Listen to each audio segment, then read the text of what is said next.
hey, I didn't see you there. Welcome to Amazing Art Analysis with your triumphant trio, Laurel Kim, Teresa Dollar,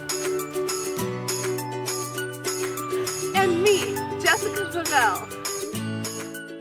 Today we're going to be talking about, yes, you guessed it, Jackson Pollock! Jackson Pollock was an abstract expressionist who did action painting, a type of art also known as gestural abstraction. Gestural abstraction focuses on the action of painting with its spontaneity and energy. In the decades following World War II, abstract expressionists wanted to express the human irrationality and vulnerability, portraying the concerns through abstract art that address the demands of modern life. Jackson Pollock introduced his famous strip paintings by the mid-1940s. Pollock put his paintings on the floor rather than being fixed to an easel. By having his canvas on the floor, he could freely move around his work and fully dedicate himself to the gestural abstraction concept. He would pour the paint onto the canvas and allow it to drip and splatter.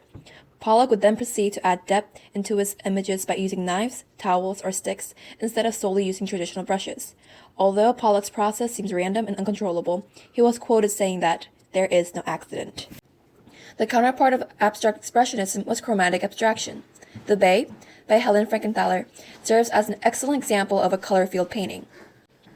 Chromatic expressionism focused on overwhelming the viewer with color, while gestural abstraction focused more on the act of creating the work. The artwork known as Number 1 1950 is one of Jackson Pollock's most famous works.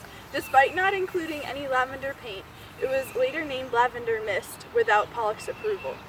Made of oil enamel and aluminum on canvas, it measures a height of over 7 feet tall and a length by nearly 10 feet. In order to leave his mark, Pollock places his handprints along the top of his art. Although Pollock was killed in a car crash in 1956, his work has lived on to inspire artists such as Cleve Gray, Frank Stella, and Chuck Connolly. Pollock was crazy. His artwork often reflected his mental state. One time, he cut his hand on a piece of glass and splatter painted with his own blood. Pollock would go out drinking, get into bar fights, and then use his blood to add to his work. His alcoholism also affected his marriage to Lee Krasner, another famous painting from this era.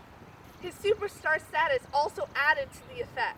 Jackson Pollock had a major role in the development of abstract expressionism through his innovative techniques and ideas. By changing the nature of which art was created, he was able to create a splatter on the art world. He continues to inspire